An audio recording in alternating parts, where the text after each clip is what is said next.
And we're live, ladies and gentlemen, boys and girls of the world. Welcome to your Sunday broadcast from Brah Migos podcast. Back again. You already know how we doing our thing. We come to you guys every chance we get live to talk sports, to talk wrestling entertainment, to talk baseball, to talk everything that is going on in the world of sports. Today, you already know who I am. You already know my face. I'm Price. And I have Rob and Visky. And we are collectively the Brah Migos podcast. He's finally back from off of assignment. He's finally back from off of assignment, people. Baby. Yeah. So, with that being said, guys, we're going to jump right into things Jump. right away. Right away. So, look, this is something that's happened, and there's been a lot of coaching woes that go on in the NFL. People are jobs is dropping. People are coming back and forth, and it's been wild. It's been a hell of a while, past week. But there's one in particular that we want to talk about. And I'm going to go ahead and give us a little drum roll for this one. That's Look at that. Mike McCarthy becoming the Steelers head coach. Look here. Mm-hmm. So look, Cheeks. it's a couple things that went through my head as soon as I heard this, and the first one was just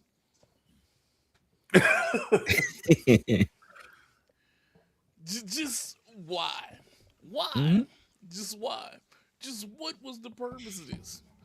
What was the purpose of this? And I'm more than positive that Steelers fans were out there like, just is there anything that you can do outside of this? But then one of my bramigos right here, Rob, said something, and he made a fair point for Mike McCarthy. So Rob, I'm gonna go ahead and let you. What did you say on behalf on that man's behalf of him becoming the Steelers coach? What did you say for So him?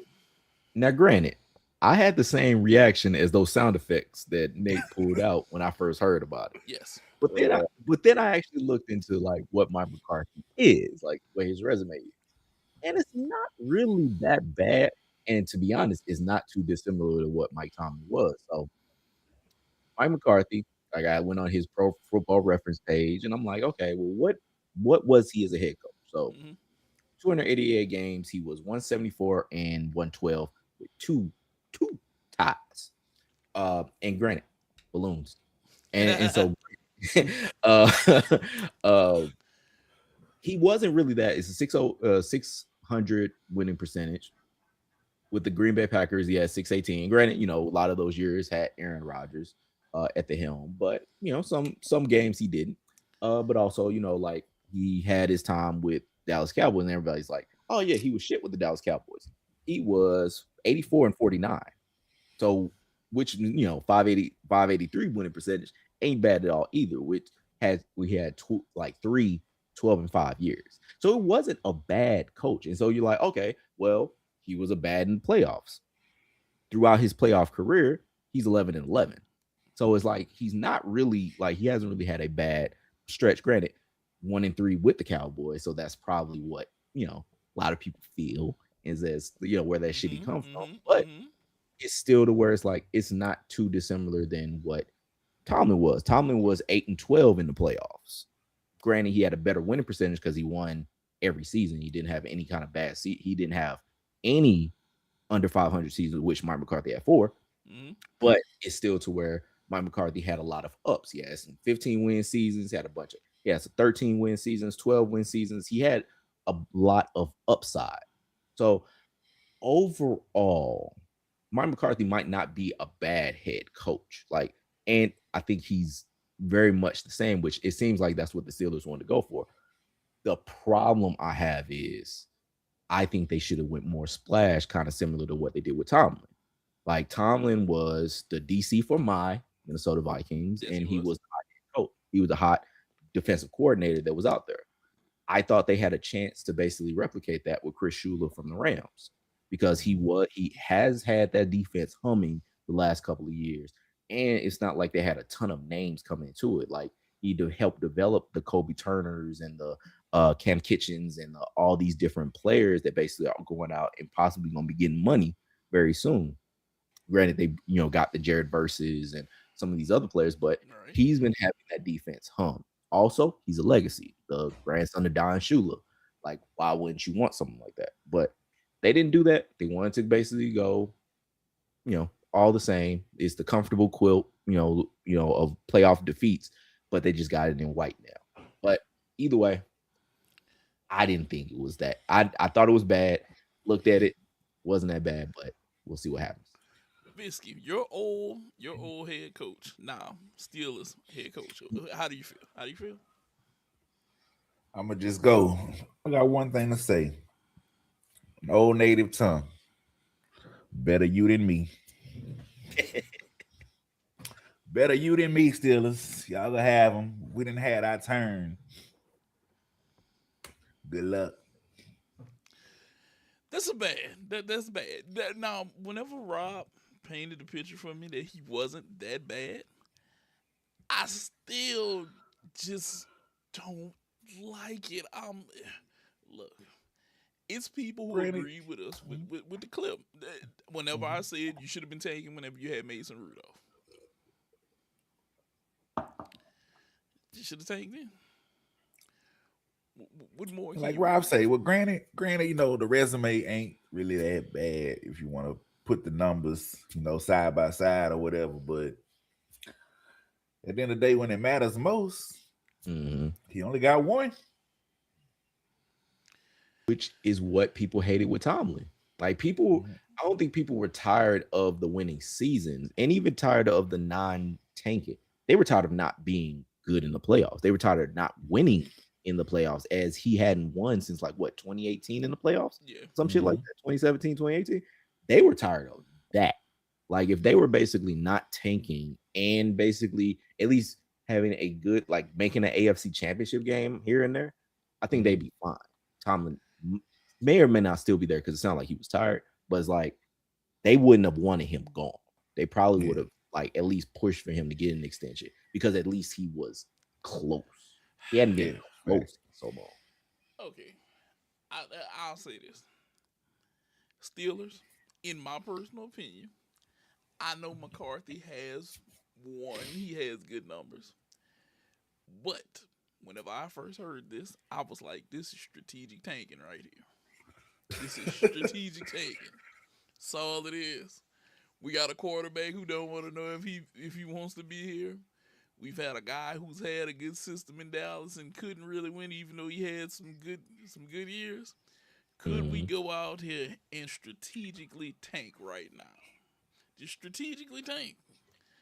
I'm gonna bring in a new head coach. I'm gonna pay him some money, and then me personally, I'd have been like, make this team as bad as possible. Make bad decisions and pay people.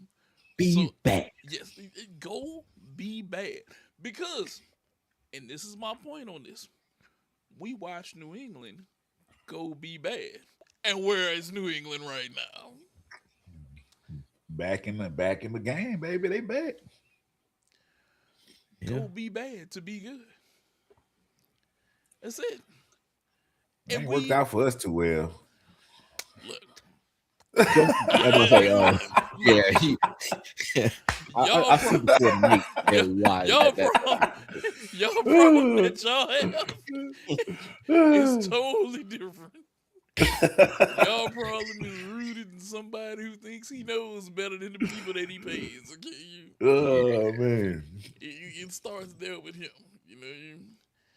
Trust me, there's people in Dallas that wish some very unsavory things about him at this point in his lifetime. Like,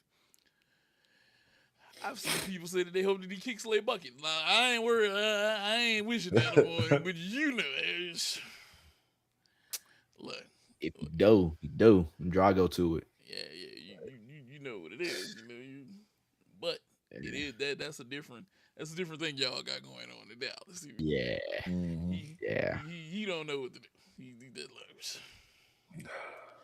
I'd be like, I look, should you gotta chill like out. Brady. Fuck. Yeah. I know I walked into that one, but I was like, hey, it ain't worked out for us. Look, and it's like I said, it's not even really your fault. It's not that team's fault. Yes and no. It's that owner's. He that's is a that's the great amount. that's the yes. Or that's the Yeah. no part. I mean, it's not the team fault unless you're Kenneth Murray Jr. I meant to say something like that was. I was like, damn. I didn't know it was like you had it like that. Because every time I think of him, I just think of Keith Murray. But like, you know, he ain't the most beautiful thing in this world, apparently, according to you. He has a point because their defense is horrible. I don't He think was that. second in the team with tackles. It Apparently. starts with him. It starts with him. It just no. It just bothered me because every time they just showed a play up close, he was running the opposite way. That's another conversation for another day. Yeah. It's It's hurt, basically if y'all need to go and look at the booty awards, y'all go ahead and check that out. It's on our page. It's on our Brah Migos page. Go ahead and check the booty awards out. Yes. You definitely might want to go look at the booty awards. It's quite entertaining. It's quite entertaining. Let's see who the bums are of the year, man. Yeah. Now, from the gridiron to the squared circle, here is Brah Migos Pod Royal Rumble Draft. Yeah,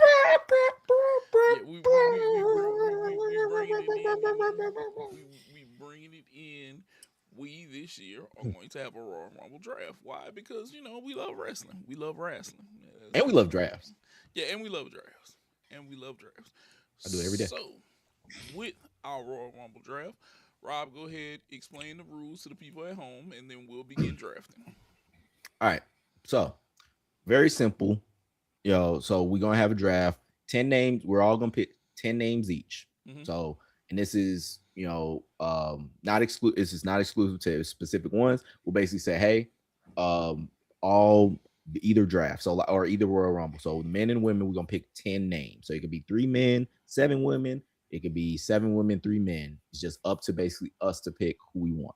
Now, the rules of the draft are fairly simple. Now, it all gets, as far as just like a fantasy draft, there's a point system. The points go like this. 1 point. If your person gets a point, elimination, that's 1 point. If the person that you pick is a surprise entrant, that is 3 points. Now, surprise entrants would be anyone that's not on the roster or not being currently utilized, like, in like last year, essentially, like a Bianca Belair, for example. That could basically be also anybody that is just anywhere. So like it could be Mickie James for the women, it could be Brock Lesnar, basically somebody that is not currently there, storyline, everything. You get 4 points if your person is in the final 4. Mm-hmm. Easy enough. You get 5 points if basically your person had the most eliminations. And also, if finally, 10 points if you pick the winner. So if you draft the winner for either the men or the women or both, you get 10 points. And the order is going to go like this. So I did a randomizer 5 times. Mm-hmm. And Nate is the number one overall draft picky or picker. Yeah. And then it's on Visky. And it's going to go snake. So once Visky picks his first, he's going to then pick his second. So, how we can start this draft? Go ahead. It's the gift and the curse being the number 1 pick. Yes, it is. No, you got the world as your oyster right now, brother. So, I have a strategy. Okay. For how I think I'm going to do this. And my first pick is going to be Gunther. Ooh. Okay. Yeah. We're going to play that line of I think man at the top of the marquee. He might go out there and pull a cane and get 8-9 eliminations. Yeah, I And he like can win that. it. Okay. That's a good one for winning. He they favorite right now, so that's a good pick. I can't even lie. Yeah, I like that. I like that pick a lot. Now, this man has had, because it's my pick now. This man has been at least shown as far as a promo on the main roster. Granted, I haven't watched Raw. I haven't caught up on Raw, so I don't know if he's there yet. Mhm. But I'm gonna go the former NXT champion Obafemi. Ooh. I'm not gonna lie to you. You took Let it a ride. you took a pick that I was like, if he sits here, I'm going to get this. I think we all wanted him. I think we all was looking to get him. I could, you know what? I was like, man, I might be kind and generous and let these niggas go. No, I was like, take no prisoners. Here it is. It's mine. Now, Biscuit, you get 2 back-to-back choices because of the snake draft. Go right ahead, Well, my number one pick that I was hoping to have still on the table. I'm going surprise entrant. I don't know, if anybody else has seen the rumors out there. I'm going, formerly known as Powerhouse Hobbs, Royce Keys. Okay. I like it. I mean, that'd be crazy to have him out the box, like in the Rumble, though. Box. That'd be crazy, though. Like, oh, yeah, like that. And I do like that pick though too. Like if he actually is gonna be there, that is actually a great pick. But your next pick, I'm going women, and I'm going for my number one most eliminations, Jordan Grace. That's actually a really good one for a winner too. I like that for a winner. That's 2 really good picks. That is. Okay, Rob, what are you looking at? All right, so I'm going to also go women, and I'm gonna also think about most eliminations, and I'm gonna go Zarya. Ooh, okay. So we're going different directions with this. We're going different directions with this. Okay. All right, now Nate. So I am going to go a different direction with the woman that I think is going to have eliminations. Okay. I am going Rhea Ripley. Ooh, that's that's a great. That's a good Final Four. Everything she can check off a lot of boxes. See, you see, it ain't just about like it's so many ways you can go with this. It's see, I put a little thought into this. Now, with picking her, okay. Now, I'm going to steal one because I feel like I need to throw this in here just in case, because they could be a surprise entrant. I want Bianca Belair.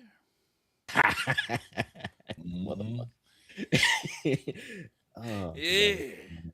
I was like, I got this. I was like, I know who I want on the women's side. Who could also have the most eliminations. It's next level thinking sometimes. Yeah. Go ahead. All right. I am going to go. I'm gonna take a second. I'm gonna actually go surprise entrant. I'm gonna go Chad Gable. Like that. Okay. So I'm gonna help you out. Are you picking Chad Gable? Or I am picking Chad Gable. Okay. Now, if there is a member that he might be, because there has never been anyone to say if he is anyone else. It is a rumor and innuendo that he is of a large American fashion. Now, if there is that possibility that he is that, I do not get any points. Okay. It's only Chad Gable. Now, Whiskey, it's your turn. All right, I'm going for a possible Final Four. I'm gonna have to go with the man that they always put there, but just can't get it done. L.A. Knight, Yeah, yeah. Okay. that's a good one. Okay. Okay. And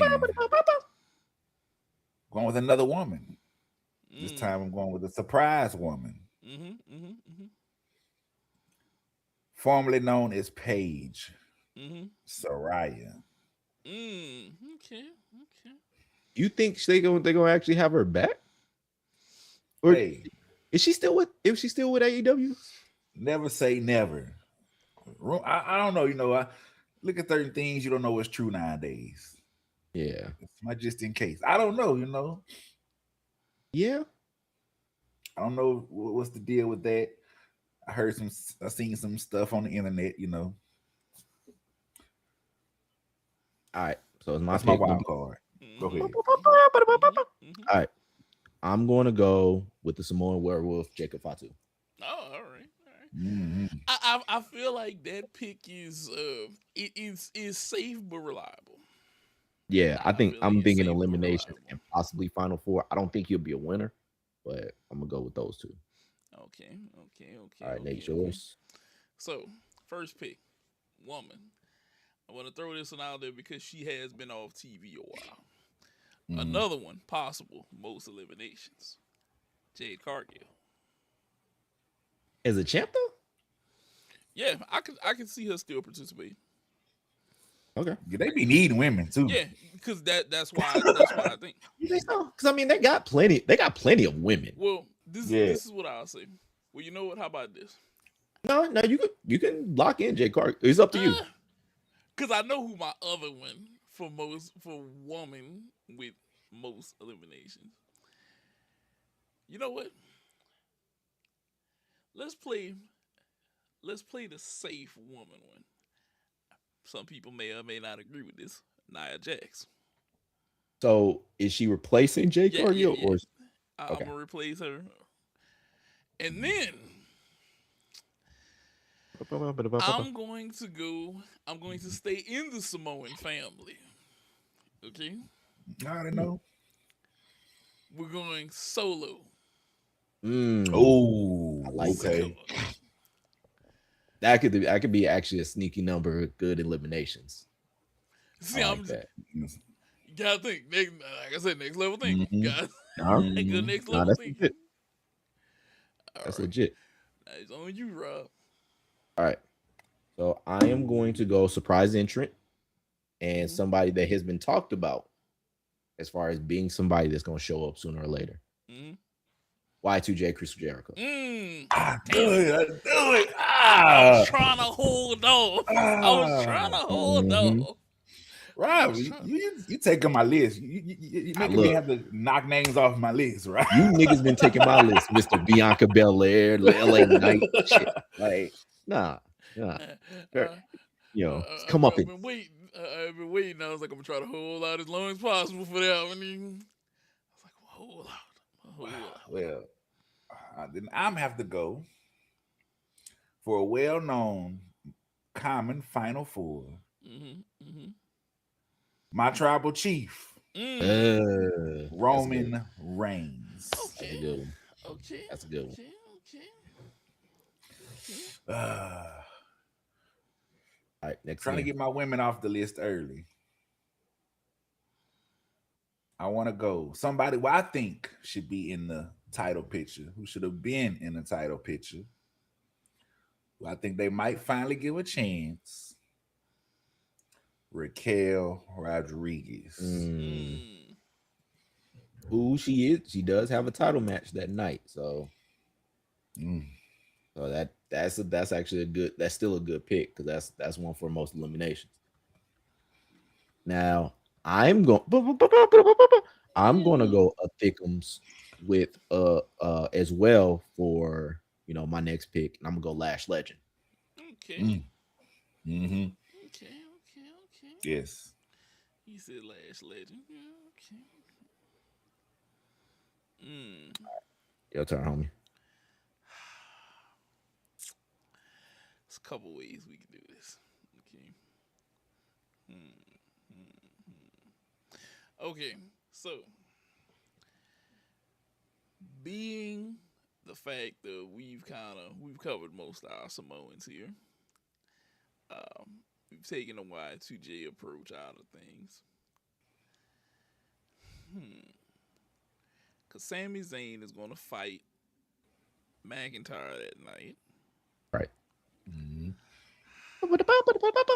Which that should be a good matchup. That should be a good matchup. See, something is telling me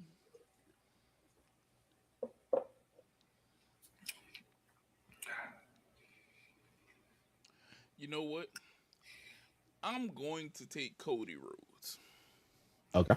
Because if Cody were to win this, he'd be the only other 3-time Royal Rumble winner outside of Stone Cold, and you're gonna have to have a few eliminations if you're in there. You're going to have a few. You gotta at least last. You're gonna have some eliminations, but you generally gonna have to last. Yes. Now that would piss me off. Now this one is gonna low key me too. This is gonna be my long shot. Hey, she's in there and she may be Final Four as a woman. The flatback Flair herself, Charlotte Flair. Okay. You see the flat? Oh my goodness! I'm not gonna forget that. Flatback Flair. No, honestly, print the shirts. I'm just saying. Flatback shirt. She could be in there. I think she's gonna be in there. My goodness. She's gonna be down there in that final. I'm gonna say at least 8 of women for sure. She's gonna be at least. I think she's at least gonna be down at 8 to 6 in women. She's gonna be hanging somewhere around there. Oh my goodness! All right, so it's my turn. I'm gonna go, since I picked Lash, I'm gonna go with her bedmate, Trick Williams, as Whoop That Trick. Like, I meant to do all that shit, but yeah, that's my next pick, Trick Williams. Who I've been catching up on wrestling. That nigga in the title picture is only where he needs to be. Yes. That nigga is too damn amazing. Yes. Like that nigga got them lemon pepper steppers, baby. Nah, I've been debating,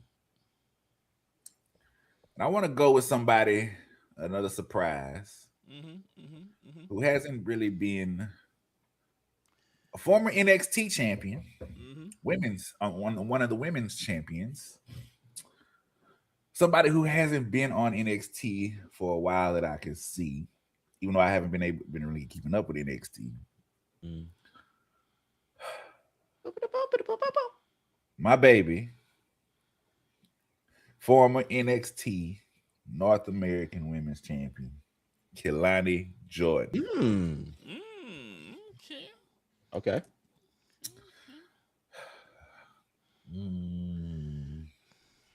Okay. That's actually a good Final Four one. Actually, I would say that. That's a sneaky Final Four.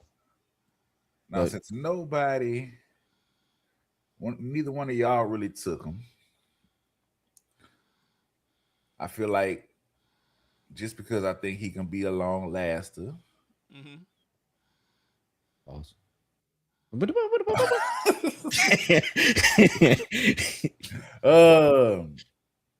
Nah. Scratch him. I don't want him no more. Who do I want?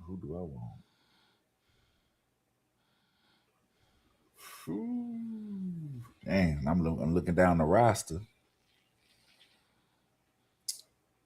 Somebody I think that could be in there a while. You know what? Let me get Braun Breaker. Okay. Yeah. All right.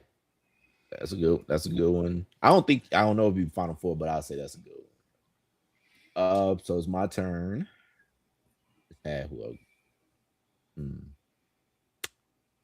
Like I had who I was gonna pick, and I changed my mind.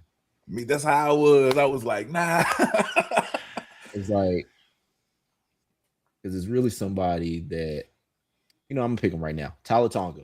Okay. I'm gonna pick him. I think he's a sneaky most eliminations pick. All right, Nate, your turn. Okay, so because I know I got two. The first one, this is gonna be my pick for surprise entry because I don't remember anybody saying this name. Miss Stratisfaction herself, Mm, Oh yeah. that's a Trish good one. That's Stratus. actually, No, she gonna be yeah. there. I think that might be Trish damn near Stratus. guaranteed. Okay, now, Although it's like, I don't know if she's gonna go all the way over there. now this one, I'm taking a shot on this.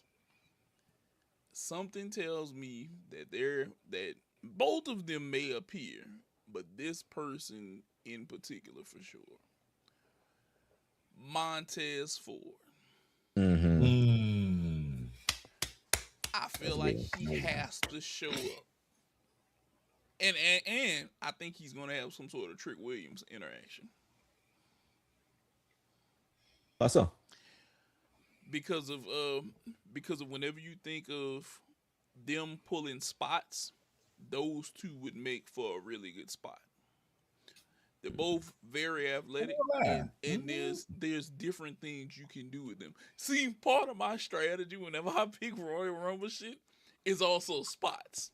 What can Mm-hmm. happen in here, and who needs to be there to make this happen? And he's a Yeah. person I think is a high end. He can pull off a spot guy, kind of like Kofi Kingston in a way. Yeah. Which I think the next up that's gonna be doing those spots is who I might be picking later. That's a tease. But for my next pick, since my homie Visky picked up Iran, I'm gonna pick a Braun, and I'm gonna go Bronson Reed. Okay.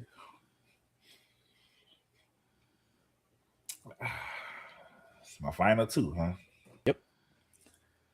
Ooh. Put me on the spot, man.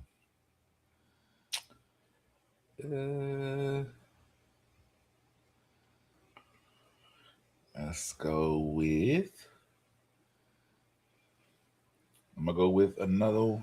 I'm gonna go to woman first, and I'm gonna go with another Judgment Day member, Roxanne Perez. Okay. Okay, okay, okay, okay.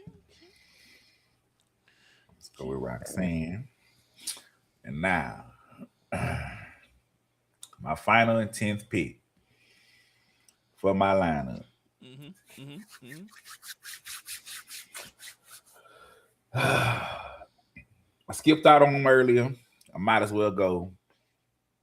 Give me 4 letters, 1 word. Yeet. Okay. That is that. Okay, okay. Yeah, that's a pretty good. That's a good one right there. That's a good Yeah. one. That's a I good like your one. lineup. I do like your lineup. Okay, okay. All right. All right. So it's my last pick. And because actually, I'm not gonna pick this person. I'm not gonna pick the person that I tease. I'm gonna do an audible, pick this other person. I'm gonna go women. Miss Parker. Miss Parker. Ooh. Jada Miss Parker. Parker. Miss Parker. Miss Come on Parker. down.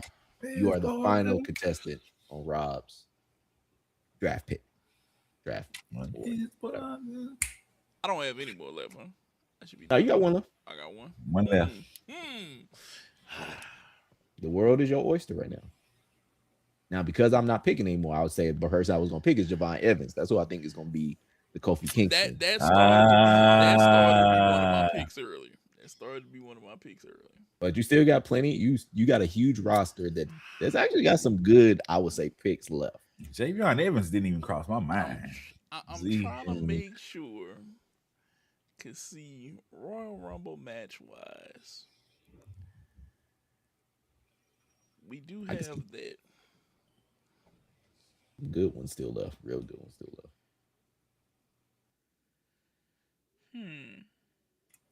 He trying to get a steal. Look at him. I think he trying to get a steal over there. Look. Oh yeah, I'm trying.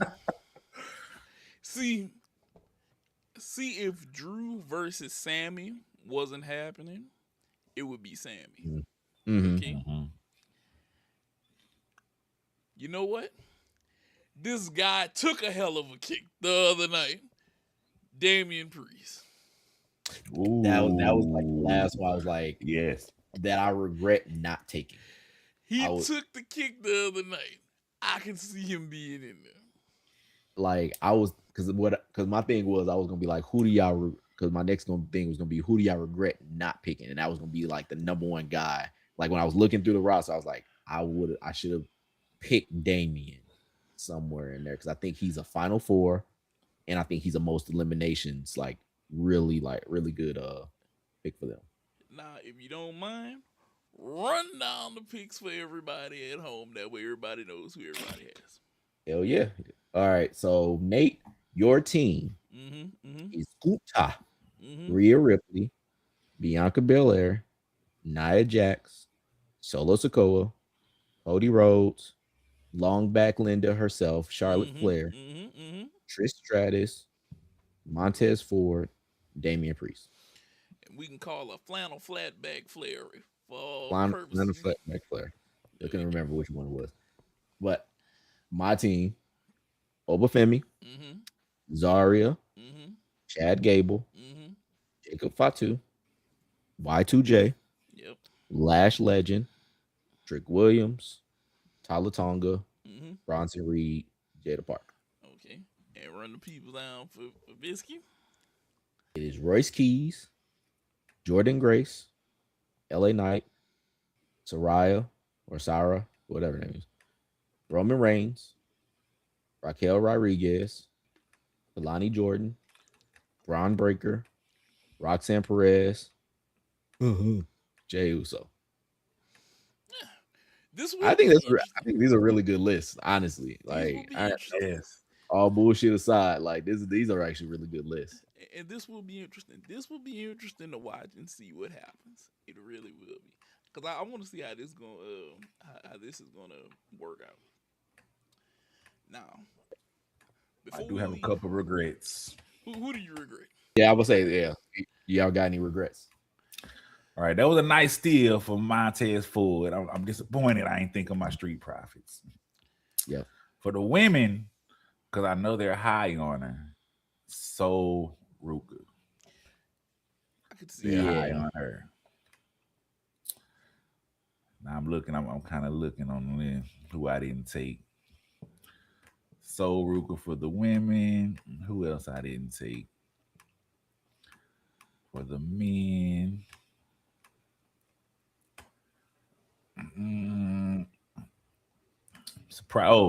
Penta would have been a good one to take. I started to take Penta. The problem with Penta or Dragon Lee is this. I see Penta as a dude being top 15 to 12. Because I don't feel like they've invested enough into him.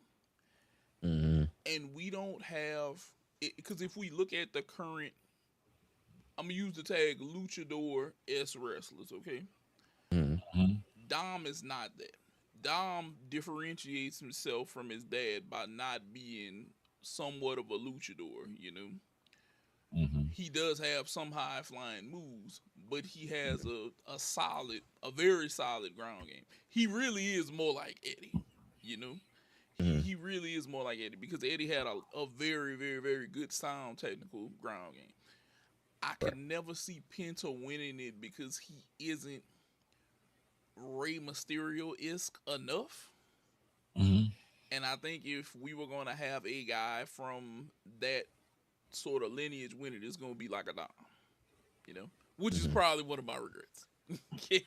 Yes. Which is probably one of my regrets. So I have multiple regrets, and I actually have one of the surprises that I thought Bisky was going to actually take, but I thought left for y'all. Huh? I said I left him for y'all. I think I know what you about to say. I was like, when this nigga didn't take Joe Hendry, I was I like, knew it. I was like, I thought that because I was gonna take Joe Hendry, but I moved like I think when I took Tyler, I was gonna take Joe Hendry. But is he really a surprise now? Yes. He's not a surprise, but I think he's gonna get a bunch of eliminations. I think he's gonna get a good amount of eliminations. So, I wouldn't see him as a surprise, but to be real, he technically is more of a surprise because I think he's more NXT. He's not on the main roster, so he would have technically been more of a surprise than anything. So he would have counted. I would have counted him as that. Another one I would have basically took. Almost. I thought I was gonna basically take almost as like as a pick. Thought about him, but I was like, I could see them leaving him off because he's been doing stuff in AAA, yes, and everything like that. But Dom was gonna be another one that I was gonna take because I think he has Final Four potential. I think of all the dudes, the Intercontinental Champion, between him and El Grande Americano, the actual El Grande Americano. Yeah, El Grande Americano. I wish I would have took, or I was actually gonna take El Grande like top 3, but I got good with my others. This is a reach, okay? But I thought about this. And I know nobody at WWE thought of this because I thought of this. Why couldn't it's 2 interactions that could happen at Royal Rumble that I could see happening that could have amazing pops. A Y2J and a Joe Hendry interaction. And then the other one was Americano and Chad Gabriel. But Chad Gabriel wearing like some sort of Americano tribute and them having an interaction. Because we all know at home that he played this character at some point. It's never been found out. We don't know that. They could have did the Spider-Man meme with all 3. Yes. And that's what went through my head. Which is why I said WWE Creative does not know what the hell they doing. Because and I'm gonna just frame this real quick before we jump to our next topic. Could you imagine a Joe Hendry and Y2J type interaction? Because we know Y2J doesn't care for characters like him in a way, but they make for funny ass interactions with people like him because of the personality of Y2J. I think he could play with the joke. It depends on like I don't think it's like the list guy. Like if it's list Y2J, like I think maybe he doesn't play with it as much, but like I think that he can play with the joke. But I could still see him getting eliminated by Joe Hendry, and then Monday night we hear, and that would be fucking crazy. It would be hilarious. Just imagine it. He bring back the list, man. Oh my God. Just imagine it. That's why I said there is no real creative in WWE Creative. Because maybe it's me. Maybe it's the fact that I have all of those crazy ass ideas no matter what I put my hand on and I can think of something to happen. But you think about that interaction. Think about that. Just think about that. Joe Hendry eliminates Y2J. Let's say they get to top 12, top 10. Hendry eliminates Y2J, and then Monday night we hear that. You just made the list. Just over and over, you'd be like Joe Hendry, your stupid pose. You just made the list. Exactly. Think about that. That would pop on Monday Night Raw. Viewership would spike. Y2J is back. Him and Joe Hendry have a feud. Now we have something else to make us want to tune in to these two going at it. Because Joe Hendry's character is over. And we all know Chris Jericho is going to be over. That's why I said we have to bring back the creative in WWE. And that could be a very fun rivalry. That could be a very fun rivalry. I'll be honest. I'm telling you, you have the other pieces. Sometimes you need those filler guys with those filler things going on that have a good story. And that could be one of them. Because we all know Gunter and AJ is about to be a story at some point. We know this. Might be over. That I think it's over for AJ. You think Like, so? yeah, This- I think AJ ends it at Saudi. You think he might? He might. Don't you wish that evil on That's me, what they Ricky said. Bobby? It's career versus. I think it's a career versus whatever, Matt, or it's a AJ's career is on the line. Yeah. At It Royal could Rumble. be that. It could be that. It could end. But we know that things have to happen for Gunter if he's going to be built up. And we know that they have hot new talent coming in. But you still have guys like Joe Henry, LA Knight, which I think also another feud that could be hilarious is a Joe Henry LA Knight feud Definitely. because it's personality versus personality. Mm. Those Two two former are TNA guys. yeah, Yeah. yeah, and there's also two former TNA guys that you could watch. You could easily throw a title in there that needs a face up for grabs between people like that. They don't exactly they can be main card players in a way without having to put WWE champion. That's my one biggest gripe with WWE. You haven't put belts on guys who are over on smaller titles to make them things that are watchable and give people, for example, Sami Zayn. Sammy, as much as I would love to see you walk out of here with this title, I know that they're not taking this shit up off of Drew McIntyre. They are not taking this up off of Drew McIntyre. I know they're not. Yeah. They aren't. Because WWE isn't that bold, for one. They're Yeah. not that bold. This Drew, I'm digging this Drew as champion though right now. I'm digging. I do like him as champion right now. But I also feel like Sammy should have had. Sammy was our Daniel Bryan 2.0. Yes. Okay? Yes. And they haven't fulfilled our Daniel Bryan 2.0 over there. And that's the problem. Because I felt like it was times where he could have been champ already. And you didn't do it. You just didn't do it. But hey, you never know. But I know for a fact that Drew McIntyre's walking out of here with this belt. The only way he don't walk out of here with this belt is, I don't know, Damian Priest interference and Sammy gets it, or disqualification, or it would have to be something wild to where he either wins without winning, or he takes a dirty loss or something. I don't know. Yeah, I think it's gonna be the dirty loss. Because the thing is, like, how many times you gonna have Sami Zayn come out to the Saudi crowd and basically it's like, oh, he's in this top position, and then he lose again. Oh, Or he's in this top position, he lose or again. a wild one. A Stone Cold Steve Austin sighting leads to a stunner and then a Sami Zayn victory. Just throw that That'd one be out there. weird. That'd be It weird. would be weird, but it wouldn't surprise me because we're going to Saudi. That's why I said that.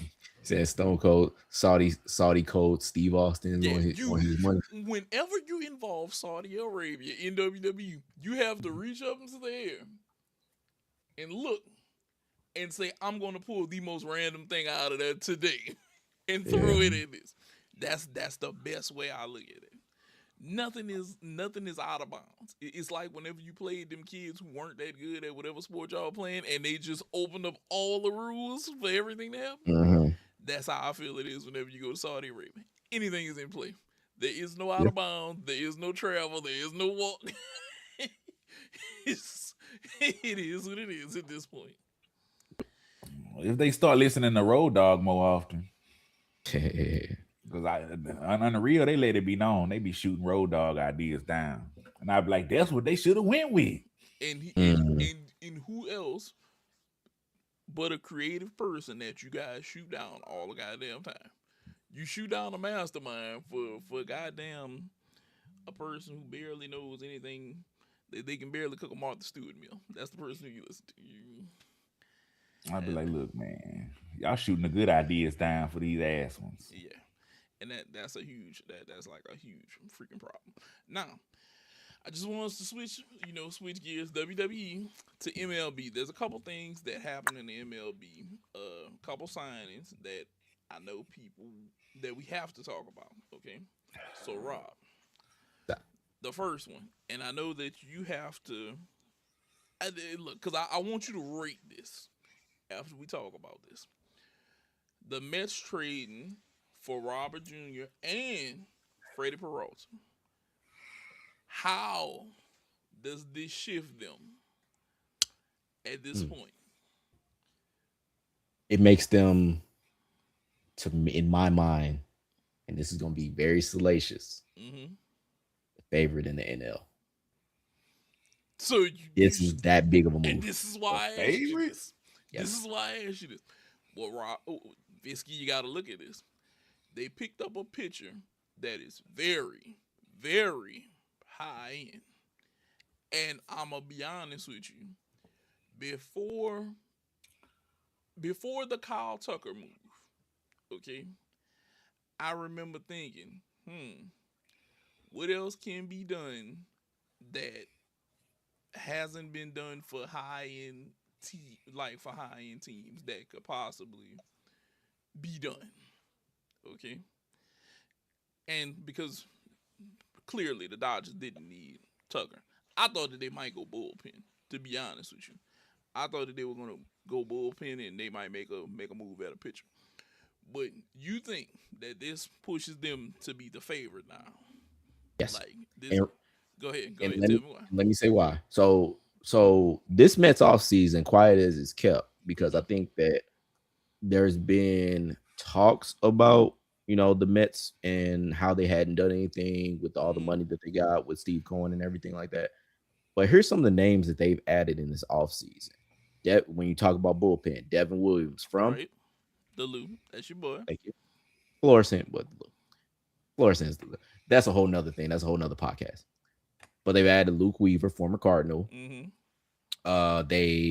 They've added Jorge Polanco, who basically people saying it's going to be the replacement for Pete Alonso. They've added Marcus Semien, who I've liked, who basically from the Texas Rangers.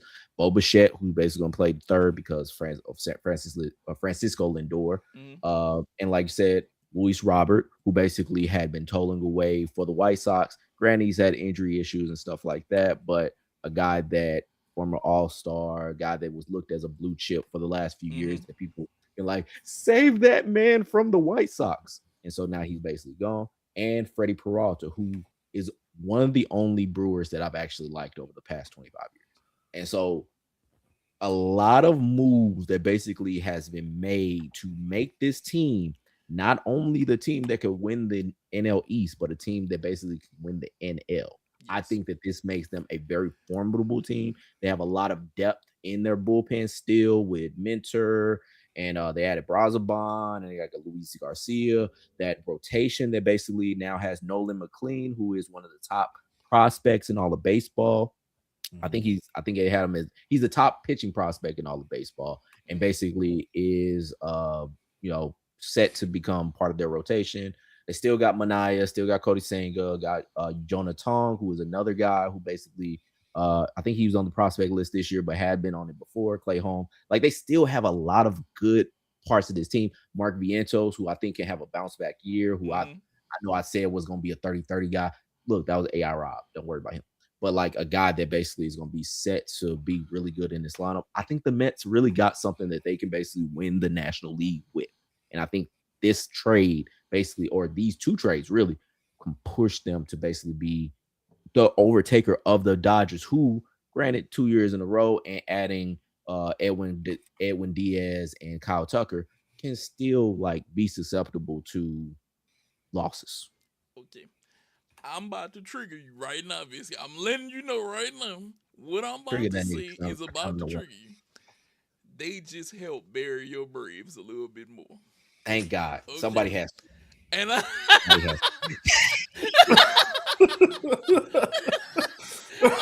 I'm gonna tell you why. Whenever I saw this, I said, okay, they just figured out how to kick the Braves in the ass without kicking the Braves in the ass. Oh my God. Thank you for your service, Mets. And I'm gonna explain to you why.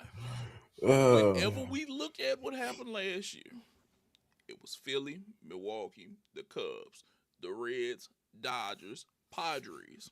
Okay? Now, barring the Braves were injured and they had a lot of issues, the Braves had a weak ass bullpen last year. Okay? And so far, y'all have done zero Okay, what do you feel like they've done wrong? Robert Suarez, the addition of Robert Suarez and getting Tyler Kinley, I think are big moves. Okay, Those are oh, very but big is it moves, and enough? it is enough You think because that you think it's enough between for them for the Braves? Iglesias and Suarez being the setup, and then Mm-hmm. basically still got Dylan Lee, who I think was pretty good. He was okay. Joel Pappas, Pyampis, who was I Yeah. think former Brewer, Joe Jimenez, Aaron Bummer. I think they got a decent bullpen. Okay. So look, I hear what you're saying. Now, I want you to think about this. The Mets just figured out how to say, if your bullpen ain't shit again this year, or these moves don't work out for y'all, we're Mhm. going to bury y'all. Okay? Because the one team that took a step back bullpen wise to me for sure was the Nationals letting Mackenzie Gore go across the way. Okay? But he went to a different division. Okay? They helped no one on this side of the line. Okay? The best way that I think about it is like my uncle said. He was like, look, he said, you got to look at it like this. The Nationals might have gave up their best pitcher, but they sent his ass across the Mason-Dixon line, okay?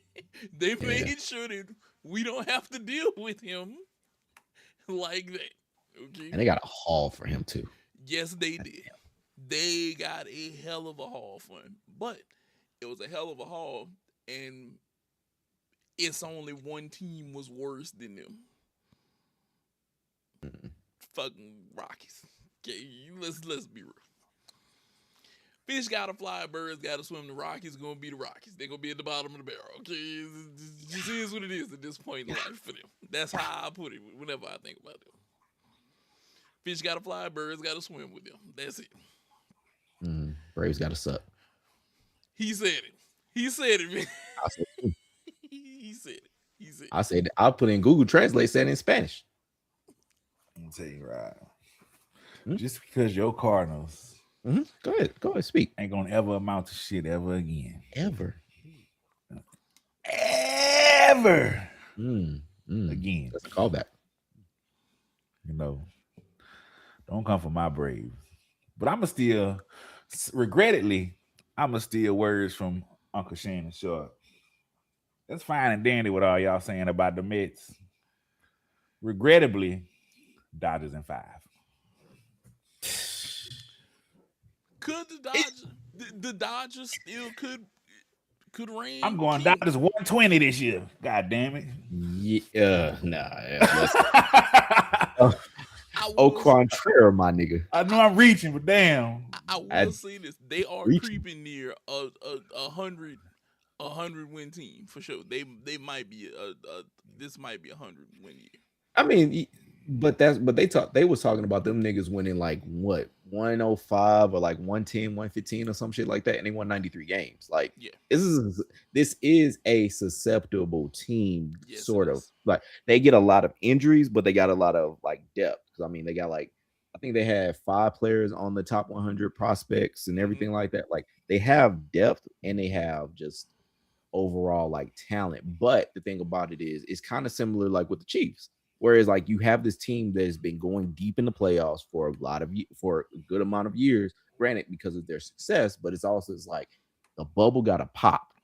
Yeah, And I think this year the bubble pops. I'm not saying they're gonna win 90 games, but they're not going to be like the number one seed. I think you got teams that basically have done enough to not a ton, I would say, not a ton of teams. Like you basically got the Mets really, as far as on the NL that have done a lot of work, but it's like there's so much talent depth around the league that it's like I don't think it's a runaway for the Dodgers. I yeah. don't.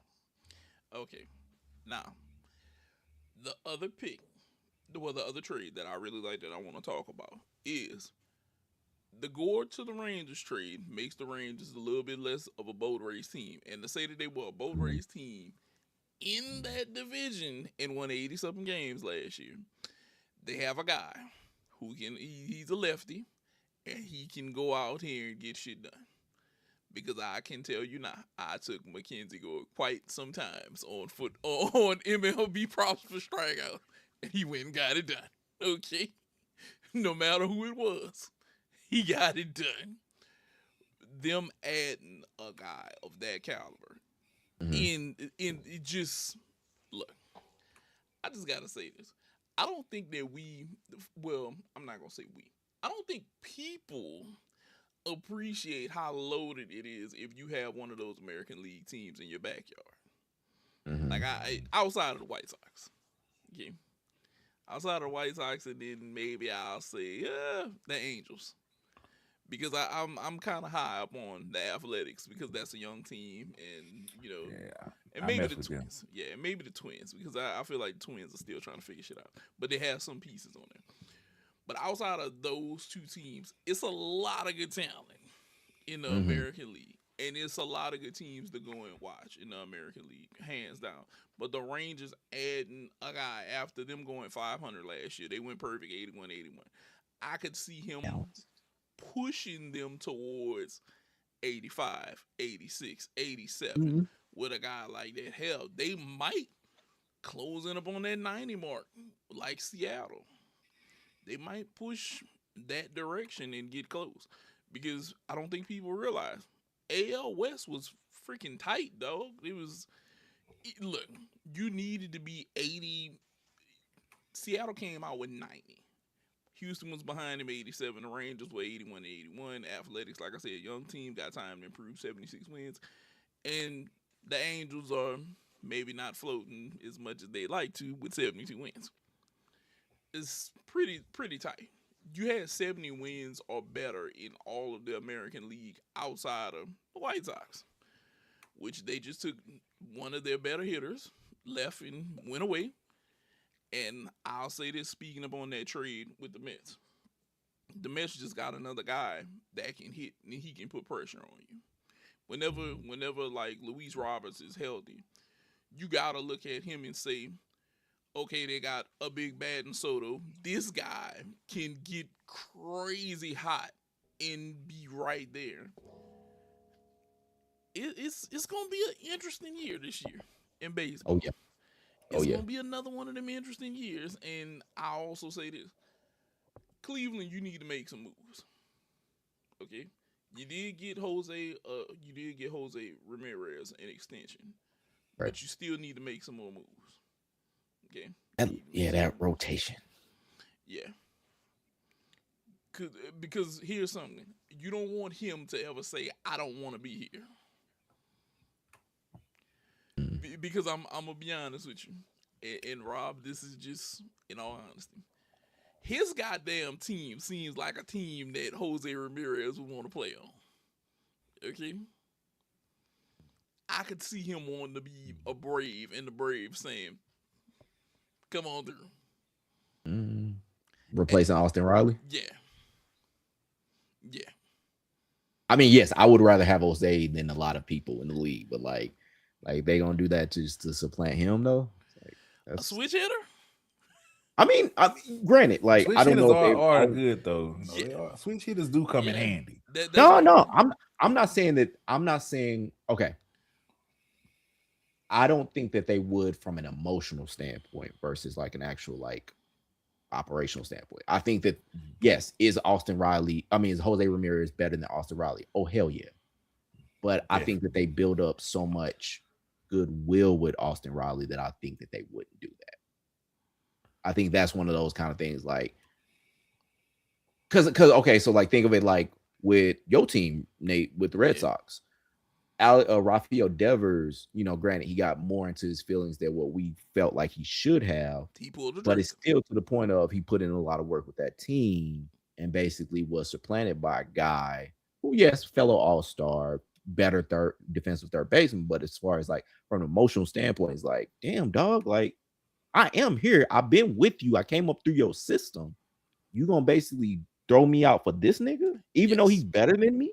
Yes. Like that's one of those things of like you can lose your team. It's a subtraction by addition because you can basically be like, oh, all you niggas are expendable because we'll find somebody else. And I think that when it comes to team chemistry, I think that could be a big move for But for something like that. us, it was addition by subtraction because But y'all ain't got neither one of them niggas right now, so that's also the other thing. This is true. But chemistry wise, it worked out for us though. It worked out for us chemistry wise though. That's how I look at it. Did it though? Yeah, it worked out for us chemistry wise. We had Drake crying in the dugout all the time. Okay. Yeah, but that was because his feelings were hurt, and I understand his point, even though I don't 100% agree with his point, but I do understand his point. And that was really that point. It was y'all replacing me when I built up so much goodwill with y'all for a dude that plays my position.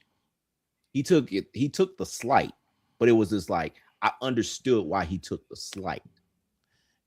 And I needed him to understand why his ass was getting replaced. Because as a person who plays the MLB game, and as a person who's tried to use him, his bat, tremendous. Great left-handed bat. His glove, paper thin.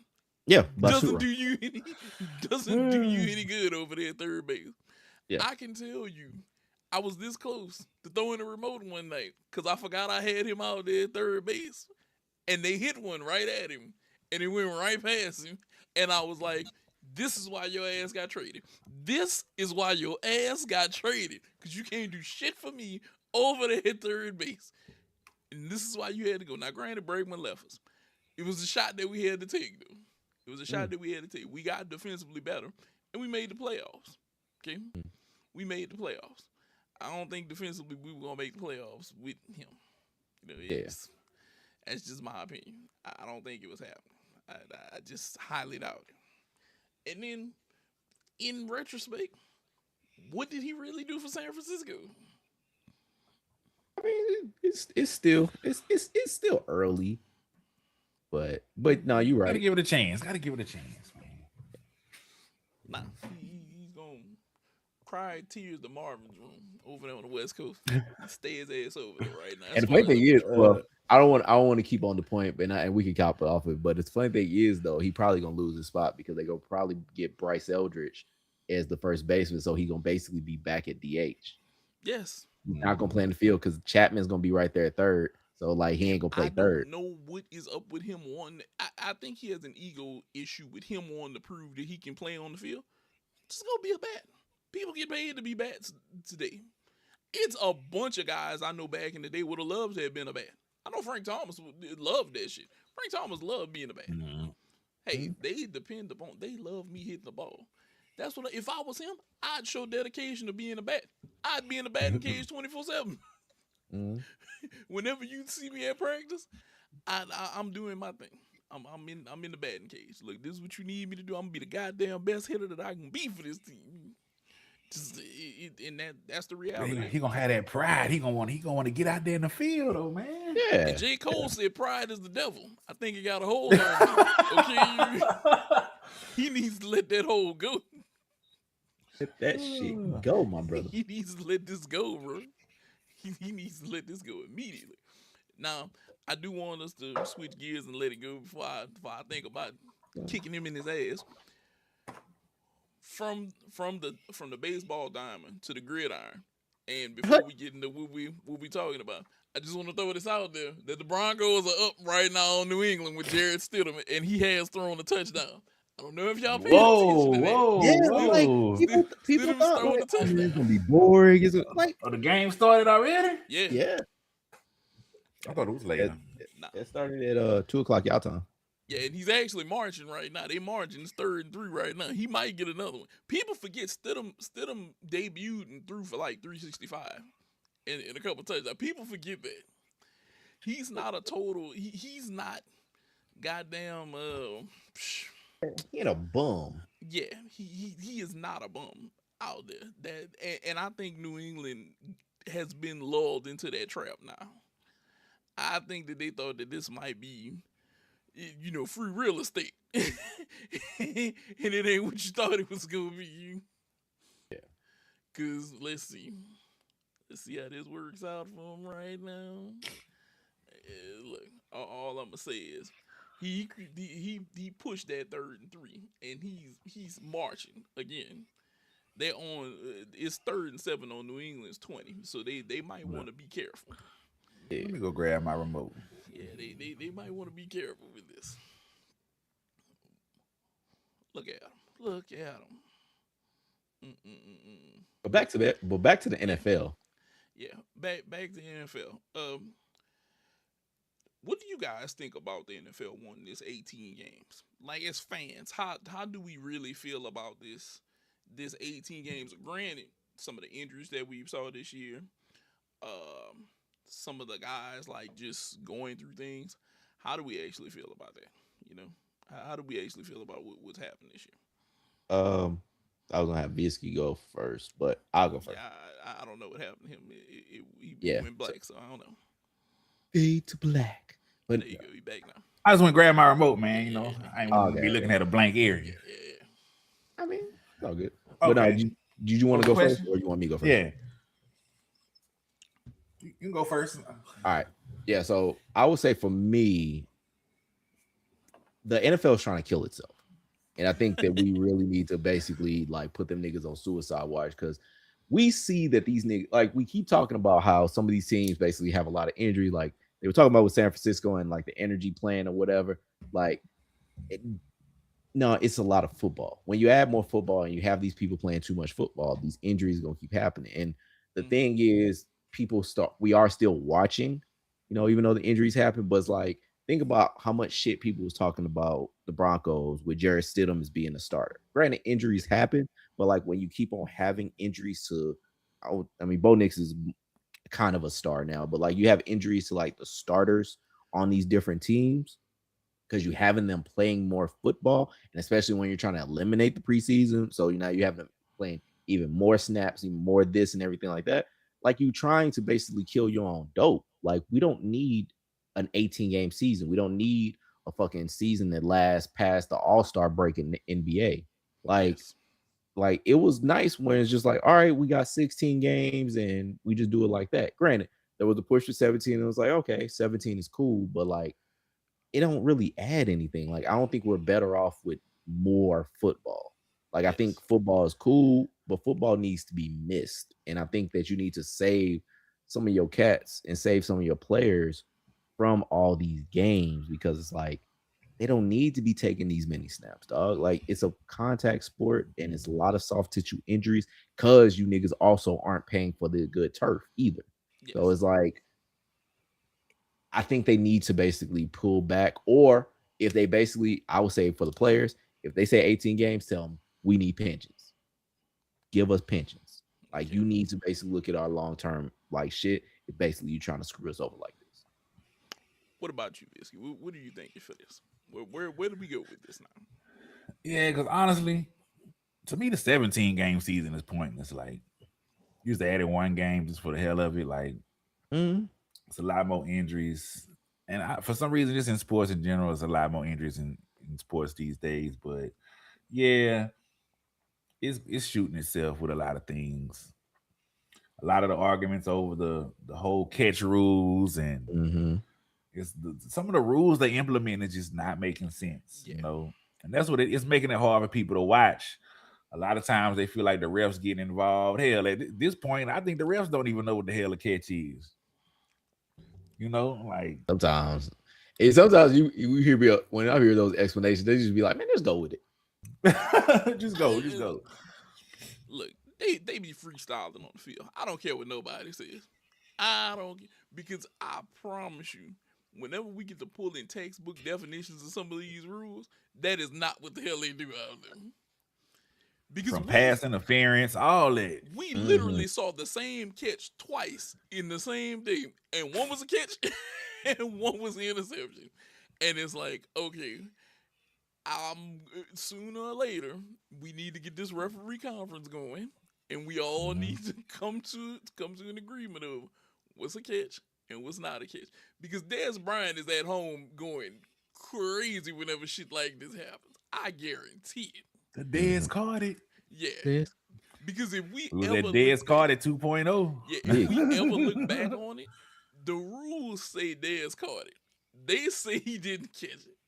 And then the other day we saw one guy's knee went down and it was down in a catch. And then another guy catch the ball, somebody put a hand on it. They go to the ground.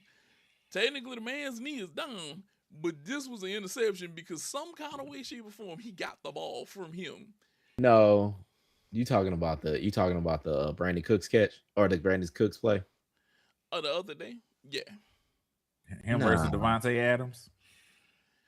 that was a catch. no, no. This is my theory on that. I watched them both closely. This is my theory. Now, I'm not saying I agree with the rules, but textbook definition of the official rules, Cooks did not catch it. So Everybody wants to mention the knee being down. That's not how the rules are written.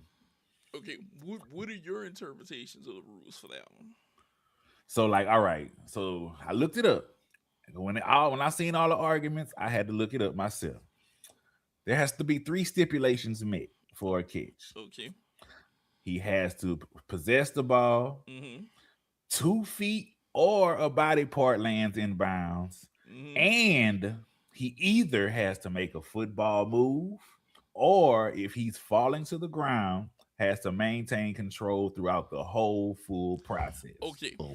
So here's why I say it should be a catch, and this is why. While everything you said is correct, Mhm. I cannot make a full move or maintain possession if he's doing this or this to the ball. Because at that point, it becomes a wrestling match. Because if you watch closely, he had a Mhm. hand on the ball at first, okay? Until they got to the ground was whenever he made his move to make a play at the ball. So there has to be some sort of cutoff line or Mhm. understanding of what's going to happen, because I think if the rule starts to favor the fact of I can wrestle with this nigga whenever we go to the ground, you're gonna see these DBs doing this shit way more often. But they have. They Well, usually do. some have, but then you have some that don't. And I think what's gonna happen is if that's gonna be the constant ruling, you're gonna see coaches and DCs say, whenever this ball goes, if you within arm reaching him, wrestle with him to the ground. If Mhm. that's gonna be the rule. My only problem with it is there's no football move that can be made once my knee starts to hit, and this has come from playing contact sports. Once I start to hit the ground, if he's wrestling with me behind the ball and I either take a bump on the ground or something like that, and I have that little shift with me where usually this is a catch no matter what, we're going to have to figure out what's the cutoff line for where me and him gonna have this tussle. Mhm. And I think that's gonna be my issue with it, because if not, I'll be honest with you, I'd be like, hey, give me whatever DB's got big ass hands, because we about to get in the wrestling matches now. Yeah. whenever this And this ball goes up, it's about to be a this is wrestling where I match. think the Now. Devontae Adams catch is different. Why they considered it different? This is just my opinion of why they considered it different. Is because Devontae wasn't in the air. He didn't jump and was in the air when he caught it. He was planted, caught it, and turned and went to the ground. He wasn't in the air Yeah, falling. I can see I that think being that's the why. reason I'm why. not saying I agree. I'm just saying my opinion of watching. I'm not Yeah. saying I Yeah. agree with everything, you know. Yeah. And Grant, I didn't see that play, but as far Mhm. as like the Brandon Cooks one, you have, like Visky said, you got to survive the ground. He did not survive the ground.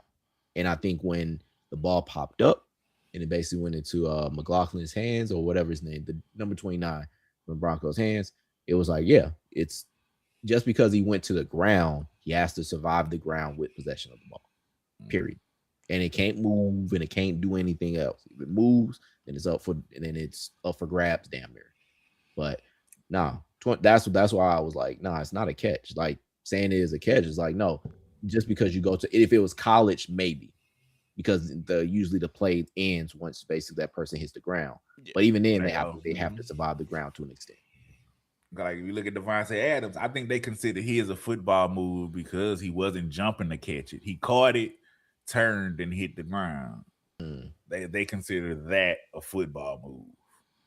because he caught it, turned, his knee hit, then they ripped it out. But I think they consider like, granted, it's too much confusion for me. Yes, I don't like it. yes. I don't like it. Yes. I'm just saying my opinion of why I feel like they called it the way they called it. That's Yeah. it. That is a that almost wasn't a catch right there, boy. You bobbling that ball. But now with us, so deep into the NFL season, I don't think we need to add more games. They need to stop it though. This No needs to more. be- Look, because Yeah. I don't know if you guys view sports like this before we get to our last topic. I view sports as like a year-round phoenix. It dies down and then it comes back about its ashes. I don't need football running too close Nah. to my NBA and spring training games Yeah. because now you want to suck up too much of my time now. I'm cool with adding one more with the 17, but I don't need another one because now you're encroaching on my, hey, I'm getting close to All-Star break and I'm supposed to be finishing this shit with the NBA, and here come my springtime games for baseball. You're running too much. I need my NFL Phoenix to die. It sit in the ashes for a little while before it come back later on. Like my nigga, I'm so ready to talk about baseball, nigga. Yes. I like in the next few weeks we about to start our MLB previews, and nigga, I cannot wait. And I also need to go get our MLB draft because we are gonna have a MLB draft put together this year because we love baseball. Fuck yeah. So, because like I said, I need NFL to die off, continue to die off. And once this dies off, we go into all the sports, because the NBA is looking interesting, and I want to be more on top of that in my MLB and stuff like that. Like I said, they gotta pass one or the other. Oh yeah. It's a relay race. I'm already pissed off about the whole hockey. I know we don't really talk about hockey too much, but I know there's some bullshit in hockey that is pissing me off. What has pissed you off in hockey so far? Yeah, I'm gonna say, go ahead, like talk about it. The goddamn point system. Oh, I know what your beef is about to be. Let me guess. It has to do with these overtime wins and losses. Bruh. So it works in my favor every year. How is it that you got the least amount of wins, but you number one because all your losses came in overtime? Yep. That don't make sense to me. Look, it took him extra time to whip my ass again. Yeah, it's like you basically won on points, like you ain't a knockout artist. Some time has passed, so I'm sure the standings didn't change and the points didn't change since I recognized that. But like my Ducks at that time, my Ducks had the most wins in their division, but was not even in the playoffs because of the point system. And the team that was number one had the least amount of wins, but because damn near all their losses came in overtime, the points put them at number one. It is weird. That is. I did honestly. I talking about Vegas. Talking about Vegas. Nah, see the standings change. It wasn't Vegas at the time. Because I was about to say, I know Vegas. Vegas is like number one in the Pacific, and it's them and the Kings with like the most shootout losses. Fix that, NHL. Fix that. Wins need to be worth more or something. That is nuts, though. 2 points for a win, 1 point for an overtime loss. Yeah.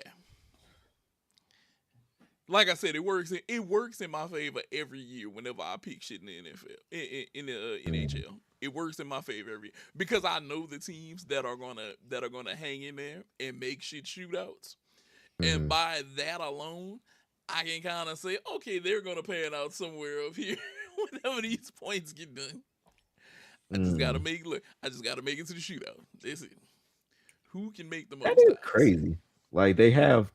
Like I'm looking at it now. Yeah, like Vegas has 25, losses overall, and Anaheim really only has 24, but Vegas has more points because technically their record is 25, 13, and 12, which is a crazy amount of overtimes. That is nuts. See, but the only team that's truly dominating in hockey right now is Colorado. That's it. Yeah. Colorado's the only team, and then you could say the Hurricanes, and then damn it, I'm trying to remember the goddamn joke. Red Wings. Red Wings up there. Yeah, Red Wings up there too. Niggas. Somebody had a joke. Oh no. See, they actually made a joke about Detroit. No, it was the Maple Leafs. That's what it was. So the guy went into Tim Hortons and they gave him a mug, and he said, "Why are they not giving me a cup?" And and the joke was, they say, "Well, the only cups that you can get are in Florida." And the guy That's awesome. he went off for that second because that shit clicked that was a hockey joke, and you can see he just went red. He was like, "Y'all think that y'all are funny, huh?" That hey, whoever made that joke up, nigga, that shit they need to get a raise. All I'm gonna say is that guy knew how to swing low at a Maple Leafs fan. At that point, I was like, damn. I was like, that's fucked up, but funny. Yeah, I was like, that is fucked up, but very funny. Like, everybody got these overtime losses. Like, we need to start losing in overtime then. Shit, if we gonna lose. But y'all can't never survive to make no overtime. That's the point. Right. We literally got the most wins in our division, but y'all never make no overtime. Y'all never make no. Y'all just go out there and lose. Now, the other thing that I want to talk about in the NHL is this. I mean, in the NFL, not NHL. I was listening to a Jameis Winston interview, right? Mm-hmm. And something came to my mind. So they talk about the year that Jameis had like 5,000 yards, but he was 30-30, right? Mm-hmm. And then they did an in-depth look, and it was like 10 of his interceptions were because Mike Evans and them just couldn't catch the ball. Like, they knocked the ball up into the air and stuff like that. Mm-hmm. So I'm going to say this. I think Jameis Winston is a quarterback. He was played out because of what I'm going to call gunslinger syndrome. Okay? He's one of them people. I'm going to try to get this in there. A la Brett Favre. The only difference is they never embraced it for him like they did it for Brett Favre. Mm-hmm. Because we know Brett Favre was a gunslinger even whenever he was old and he was in Minnesota for your Vikings. Mm-hmm. They just played it away with Jameis Winston and became about decision making and accuracy because of the results of what happened with him. Because if you think about it in a grand scale, they do have quarterbacks who are ass as fuck. Okay? A la Geno Smith this year. Mm-hmm. Okay? He was almost a Jameis Winston year. He almost had as many interceptions as he had touchdowns, which is crazy work. But because I think they don't classify him as a gunslinger, they're not going to do him the same thing that they did Jameis Winston and push him out. Because I'll be totally honest. Jameis Winston, whenever he's paying attention and he's hitting the right things, he can really give you a chance to win. Because we saw it happen in Cleveland. And let's be honest, I don't think that any of us thought that he would win a game in Cleveland. Because Cleveland is Cleveland. It is what it is. But I do think unfairly that he has been pushed out of the league because of his gunslinger syndrome. And even if you're not going to bring him back as a quarterback, I just want to see him interact with the NFL. Like, yes. He has some of the funniest interactions with people in the NFL, and it is timeless to me. Like, imagine our idea, Rob. Have him come in and give motivational speeches once a week to a random team. That shit would be freaking hilarious. Mm-hmm. Could you imagine Jameis Winston giving an Eat the W type speech somewhere just randomly? That would be. Imagine if he was in Carolina and gave out an Eat the W speech. Actually, it's a good one. That would be hilarious to watch. People tune in just for that. I know I would. I wouldn't want shit. I love James. I feel like James need to play for the Cowboys for just like one season so I can get a jersey. It's just so he can James. Yeah. Him interacting with Dak would actually be really fun. Yes, it would. It'd be like the one season. Because I feel like honestly, he is like just personality wise on the field and everything. His antics he is like my favorite NFL player right now because he is so He's funny, bro. so indirectly funny. Like Mhm. it's like he'll just do shit where he's just like, what the fuck is that? And it just be the funniest shit in the world Bro, too. I don't know where he gets it from. It just his has to be. reaction, his reaction to the touchdown catch, that was hilarious, bro. He was so excited, bro. I laughed. That he was like that little dance he did. Oh, But it's him though. It's all him, and you gotta love it. You gotta love it. You just got to love it. You just gotta love it. But moving on from things in the NFL to the NBA, and this is gonna be our last group of things that we're gonna cover because it's basically one after another, and then one other thing. But you know what? I'm gonna go with the one single thing first. This bothers me, gentlemen. Okay, this bothers me. What's I that? do a little bit of voting for different categories for my opinion on who should get what awards. Okay, mm. this is just my opinion. Why the fuck is Rudy Gobert again a defensive player of the year candidate? Okay, why? Do they not Remember have nobody else? Go we ahead. I ain't got. we said it, or at least I said it on the show a while back, and then I I think it's because it's like they treat him like it's more like a NFL defensive player of the year in that he's so specialized at this one specific thing that it outweighs everything else. Like Miles Garrett should win the defensive player of the year this year. Miles Garrett doesn't have, as far as I know, any interceptions. He's a sack master, but it's like, pause. But it's like that's all he mainly had to do. That's all he had. That was what was in his job jar. They wasn't actually making him go out on passes and how what his coverage rate was or whatever. He just had to go get, sacks. And Mhm. so pause again. And so like with Gobert, like he maintains the paint. He maintains the inside, and that's why he's such a good rim defender. And I granted, he may not be. I guess I gotta go look to make sure that I'm right about this and I'm not talking on my ass, which I do a lot. But I think they basically are doing it like that, and that's why he basically is that. You know. Go ahead, Visca. I'm gonna let you. I'm gonna let you go with this before I state a couple facts for why his ass shouldn't be here. Let me see. Rudy Gobert, barbecue chicken. I don't even know why he there. I mean, maintain the paint, really. I mean, if he wasn't there, really, I just think it's the offensive dominance. His defense ain't really no reason why the Minnesota be winning. It's the team's offensive dominance. I mean, he's there. If you want, he's there. He's present. I guess you could say that's about it. He's present. Yeah, Just like but when the teacher calls roll here. That's it. I Okay. mean, but he holds it down. He holds it down. But okay, go ahead, bro. Like, All right. So this is what I'm gonna say. Defensive rating, which is something that I don't buy in on a bunch because I feel like this is one of those stats, in my opinion.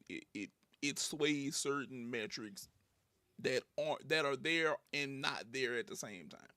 He's ranked ninth in defensive rating. Okay. mhm. Okay. Some people will say, all right, that's not too bad. Okay. Now, whenever Fox ranked people for defensive player odds at winning this, Chet Holmgren was number one. He has the best odds. That's the person that they Mhm. think might win. Wimby is after him. Okay. Which I could That's see who he's Wimby doing. because Wimby is an extremely good defender. As long as you're not pressing weight against him, he's a really good defender. Okay. Then it's Rudy. Okay. Now here's my issue with Rudy. Rudy has always been a weak side shot blocker. Rudy has gotten dunked on more times than people dunk donuts in their coffee at Dunkin' Donuts. Okay, I just want to make that clear. Mhm. Rudy is not a guy. Now, like I said, weak side shot blocker. He does come through at that. Mhm. But whenever I think about Rudy, I'm like Visky. Barbecue chicken. Okay, Mhm. Ant-Man didn't gave it to him. Ja didn't gave it to him. He don't stand a chance whenever these guys come in there. He isn't the Stifle Tower. You know, Mhm. he doesn't deserve these nicknames. If it wasn't for the fact that I've called Victor Wembanyama so many times the French baguette, that would probably be Rudy's nickname at this point. Okay, Mm. I do not believe that he is that good defensively because as a shot blocker, he is not Dikembe Mutombo to me. Okay, he is not Hakeem. He is not dealing with Shaq whenever you drive. Okay, I'm not worried about that defender putting me on my ass whenever I'm a drive to the goal. Okay, like I said, if he catch me weak side, I could deal with that. Okay, but I do not feel fear for him. And a person who isn't on this list that I think unfairly isn't there is OG Anobi, who is a Mm. terrific defender for the Knicks right now. And he has come through countless amounts of times with steals, defensive plays. He's there. I think that even though, like you said, he's one of those people, he's a specialist, I think he needs to be removed from this list. Okay? Because he's not as good of a person as they put up there. And a person that's missing from this list is Dyson Daniels from Atlanta. Mm. Extremely good defender. At 6'8", guards get down there, switches on the forwards, blocks, steals, you name it, he does it. It's just my opinion that Mhm. I don't want to see you up here anymore for Defensive Player of the Year awards. Okay, Stealing awards. Stealing. just stealing them. Highway Just like he robbery. stole a lot of people's, immune systems because he spread COVID. Yes, he did. Yes, he did. And I'll Remember never that forgive him for that. Defense wasn't jackass. good there either. He has White to know. blood cells just basically saying "Olay." And it's the fact that he did the shit where he touched everything, okay? Yeah, it was like karma couldn't hit that nigga hard enough. That, look, that was one of them, I'm going to predict this on the bingo card moments. And if it was on your bingo card and you hit that one, you should win alone for that one. Because Mhm. I know he thought he was being ha funny and then it came out to be true. Yeah. His mama That's need your to whoop ass, his Mr. ass. Frenchman. She, exactly. Exactly. Exactly. Because it's like, why did you do that? Why did you do that? It's like whenever I hit that thing. Why are you running? Why are you running? Uh-huh. Because you knew what you did. Now, the last thing that we want to get into today, because I know that we've given y'all a fairly action packed, podcast. We have to talk about Jonathan Kuminga. Okay, what Mike Dunleavy did was the most strategic, cutthroat, pimp type NBA presidential move that you could ever do to try to squash a player if I've ever watched it in live action happen, cutting somebody down with words. Rob, go ahead and let the people know exactly what Mike Dunleavy said. All right. This week, basically, Mike Dunleavy was meeting with reporters, and he said about Jonathan Kaminga, when you make a demand, or Jonathan Kaminga basically looking for trade, making a trade demand. He said, when you make a demand, there needs to be a demand on the market. We'll see where that unfolds, but always with these guys, I'm willing to work with them, nigga. Now, with Mike Dunleavy saying some bullshit like that, and the only reason I say it's bullshit because it's a kind of fire quote, but he has some culpability as to why there's no demand for Jonathan Kuminga. Jonathan Kuminga has been on this team since what, 2021. Hasn't really had much in the way of any level of success. Hasn't had much in any way of any highlights. Like, we don't really have like a list of things where you can basically be like, Jonathan Kuminga did this, Jonathan Kuminga did that. Mhm. All it's been is just Jonathan Kuminga has been a trade target for years because there's been nothing else. There's just been nothing else. And so when it comes to him being Mike Dunleavy making these kind of quotes, or Mike Dunleavy Jr. For that matter, making these kind of quotes, it's like, dude, there's no demand because of you and Steve Kerr.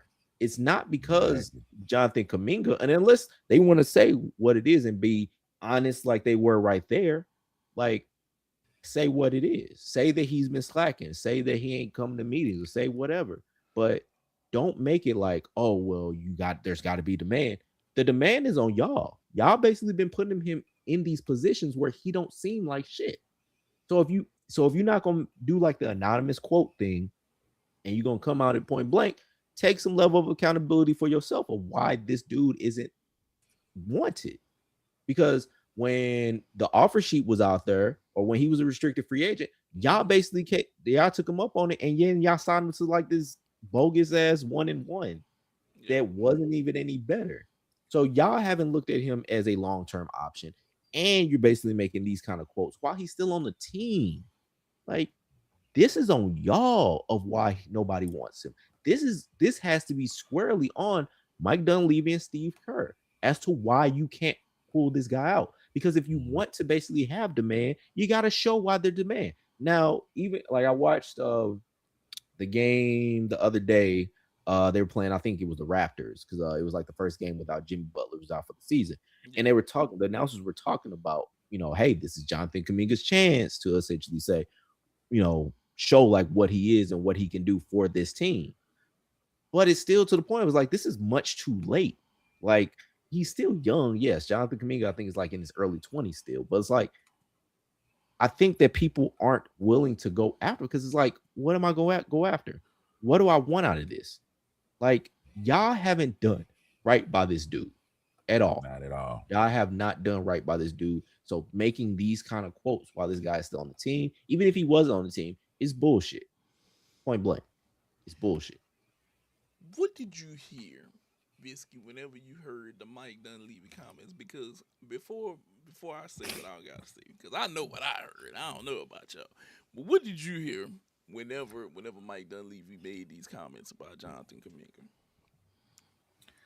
What I heard was, boy, fuck you. That's what it sounded like to me. And just I honestly, like, I'm honestly perplexed. Like, I feel like I want a real. I feel like somebody ain't telling a real story. Something Mm-hmm. is missing. Am I missing something? Are we missing something? Because why is this happening? Like, from what I've seen from him visually, he is a decent player. Like, he is a decent player that can bring a lot to a team. So what, it had to be something off the court, something in the background we don't know about. Something had to happen.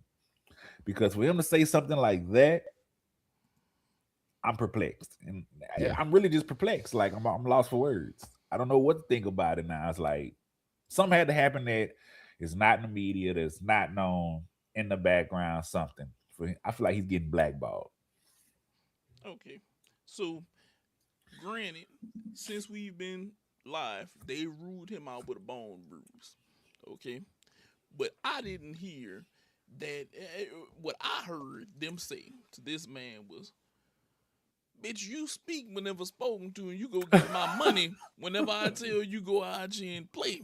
Okay, that's what I heard. I heard Eddie Griffin say that to his ass the other night whenever he was up there, and then he turned and say he better not be getting up out of line when I tell his ass go play. Goddamn it, that's all I heard, because you told everybody that it's no way that you gonna tell us what you want to do, and we not gonna do it. And Golden State did do him wrong with that 1-1. Okay, they did him totally wrong. I think he's a guy that he is gonna have to test free agency. I think whenever they wanted to put a trade around him for Giannis, it should have got done. Mm-hmm. Whenever Milwaukee did want him, and they were like, "We're not letting him go," and now he doesn't want to be here. And right now is actually the time whenever he should have been in the lineup totally, because Jimmy Butler is out. Okay, Mm-hmm. and to be honest with you, when before you made the move for Jimmy Butler, you should have thought about pushing Kuminga to the forefront of that spot and then go and get somebody else. I need to make him a feature player and then go get somebody else. Okay, that's why whenever it was talked about at one time that they wanted to make a move for Cat, I was like, okay, I could see Cat being a move, because Right. Draymond is your enforcer. You could have Cat out there. You know, Cat just has to rebound, get his points, be a scorer, help take some of the load off everybody else. He can stretch the floor. Draymond's a playmaker. Kuminga be out there. You'll be fine. But now karma has come back to bite you in the ass. Okay, Jimmy Butler's out. Okay, he's gone. We Another know. ACL. Yeah, another ACL. These ACLs are crazy work. And they paid him a shit. And granted, I ain't saying that they shouldn't, but it's like they paid him a shitload of money to basically be on that team and everything like that. And now that's basically gonna be out for shit till next year. It happened now. We're not going. Okay, so Kyrie happened close to the playoffs, I want to say, or in the playoffs last year. Whenever Kyrie Yeah, got but hurt, yeah, and we haven't seen him yet. So yeah, we're not going to see him till after this. Matter of fact, he's probably you might as well just rule him out for the whole year next year. yeah. It's probably like you probably not gonna see because Jimmy, what this is, he's like 37, 30. I want to say. Yeah, he No, he's probably won't. 36. He's 36. He'll be 37 later Yeah, so this he year. probably So gonna play until next January. yeah. Well, I think Chances, after that, he might not play till. I think we lost Kyrie yeah, later because in the year. Kyrie got hurt. Kyrie got hurt like once in March. It was Okay, so Kyrie went out in March, and we still haven't seen him back yet. They tried to say he was gonna be ready in January. Psh, knew that wasn't Here happening. we are.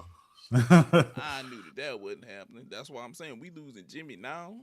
We're in January. We're not going to see Jimmy till March, yeah, but April, or maybe playoffs next year if they in the playoffs. Mhm. like Kyrie is still out, and it's like it ain't even no determined time frame. That's Nope. like, We're not going to see him. Jimmy's going to turn 37, and we're not going to see him because I don't care what you say. He's going out now. He's not coming back at the beginning of the year. Not for the NBA season. Oh no, nah, that's too close. Not at his age. You might as well say all that money you spent ain't gonna work. It's not there. It's not there. Hell, now I could even make the point to say, whenever you guys thought about having Trae Young at one point, a couple years ago, whenever you thought about making a move, wouldn't be a bad time because a guy with a hamstring is one thing, which I'm gonna be honest with you. I think Washington is tanking for a pick also. I think they're tanking for another pick. they're just bad. Well, this is what I'll say. Trae Young had played a couple games, and then all of a sudden, right before the trade, oh, his hamstring is down, and I was like, his hamstring isn't down. I just watched him play damn near 30-some minutes. I was like, you're moving him, and then he got to Washington, and he said, oh yeah, I want to play and get to know my teammates, and I think they were like, they were doing their Vince McMahon cut the camera. Cut. I don't want you to play this shit. Next year, yes. This year, no. Let's cut it. Let's make sure that you don't play till next year. Let us get another draft pick first and see what happens. See what moves we can make. Hey, look, now you've pissed off a guy who could be your centerpiece. You pissed off a guy who could be a centerpiece. He could be really helping your team right now. And I'll always say this: your rampant inability to control Draymond Green has also came back to bite you in the ass. Every year I think about this. You punch Jordan Poole, you call KD a bitch. We keep holding on to your ass. And then shit like this happens, and it make me look back and you remember if you would have just shut your ass the hell up? We wouldn't be in these positions, goddamn. Just shut up. Yeah, or if he would have passed the ball to KD like he was supposed to. Yeah. I'm gonna be honest. If I was any of them, I'd be like, we in this shit because of your ass. You can't keep your motherfucking mouth shut and your hands to yourself. Right. You just learn to shut up and not hit people. We'll be all right. Like nigga, just shut up. He like that little child. Let's say all kind of out of line shit. It may be true, damn it, but keep your mouth shut. You know what your mama used to say? If you ain't got nothing nice to say, don't say anything at all. Just You wanted to call him a bitch that day. Don't say that shit in the public. Say that shit in the background. Whenever we get in the locker room, you can tell him whatever you want to tell him and then apologize. But you should have known KD was going to take that shit to heart. Not you. Not you. I'm going to let it fly. He going to have the deal. And now look where we at. We ain't got Jimmy. We ain't got KD. All we got is Steph and you. Oh, and I don't know if y'all noticed. Clay did not play good against them. I don't know how Clay played good the game before, and I was like, man, Clay might go off against them. He played good the other night. He ain't gonna be around too much longer, dog. Like I think this is either last year or the year before last for Clay, dog. Like, I'm gonna say this. I think he's just enjoying his time with Meg as much as possible. Exactly. Meg got his head all up in the clouds. I mean, now his legs is all up in the clouds too, because those things are cooked. Like, I mean, the reason why he ain't a Warrior now is because they were cooked. Like he's about done. Like, I think he's out there because he loves basketball, and that's the only thing that's keeping. Every time I see them list him for injury management, and they always put knee, I'd be like, he needs to borrow one of those from Meg, because apparently she has. I mean, maybe that's his master plan. Maybe he's like, look, I've found you, Miss New Knees. I need you, Miss New Knees.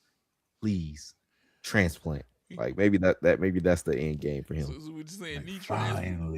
He's like, look, knee transplant to come back. I just need your infusion, like whatever's in there. I just need it infused. He gonna do like the Kobe blood spinning thing, like just let's fuse it and just put it in there. Maybe that's the plan. Maybe that's what it is. He's like, I just need that knee fluid infusion. I need the knees. The knees will like help me succeed. You're gonna be like on White Chicks. We got our knees done. We got our knees done. I got my knees done. Whoa. Yeah, there's no pass interference. Nah, I just watched Drake try to air one out downfield. He's trying to get her done. I think this is going to be a way better matchup than what people thought, and it is proven to be that good of a thing. But with that being said, guys, we're all probably going to go tune into football as of right now because it's Sunday. It's foosball day. You gotta respect football. But like we always say, you guys, like, subscribe, keep running up those clip numbers on our channel. We love it. We love it. Tell your people about it. Share them everywhere. We're on TikTok. We're on YouTube Shorts. Give the long form content some time. Hey, I'm telling you guys, go tune into the Booty Awards. That thing is hilarious. It's starring Visky right here. It was his contribution because he had been out on assignment for so long. And then he completed the assignment. Yeah, and then he completed the assignment and we got him back. So we need you guys to go ahead and take a look. Just do what you need to do. Like, subscribe, share, tell everybody about it. We love that. Continue to push our podcast. Remember, subscriptions, they make the world go round. And subscribe. We got 2 channels. Push the button, hit the bell. Anything you guys want to say before we get up out of here? No, man. Good night, Canada. Good night, Taylor Swift. Go watch the football. Go love it. So, happy Sunday. Oh, and still and podcast numbers, Spotify, Apple, all them shits. Look at those shits too. We got them everywhere. We everywhere. Yeah. We're everywhere. What about you, Visky? If y'all ain't watched Saturday night main event last night, check it out. Oh yeah, there's a couple good things, So if y'all missed that, the Cody Jacob was nice. New women's tag team champions. That's always going back and forth. But check it out. That's somebody that we coming up. Rumble, baby, ready for Rumble. Mm-hmm. As we just had the draft. Yeah, because you ain't gonna get a Royal Rumble draft anywhere else. Nowhere else. At least not as good as this one. Not as good as this one. Not as good as this one. And remember, somewhere there's an NFL coach who doesn't deserve to be signed, and he's signing his paperwork right now. And the only thing going through his head is this. It's the only thing going through his head right now. We got him. We got him. Yeah, we got him. But you guys have a great night. Stay safe. Watch some foods.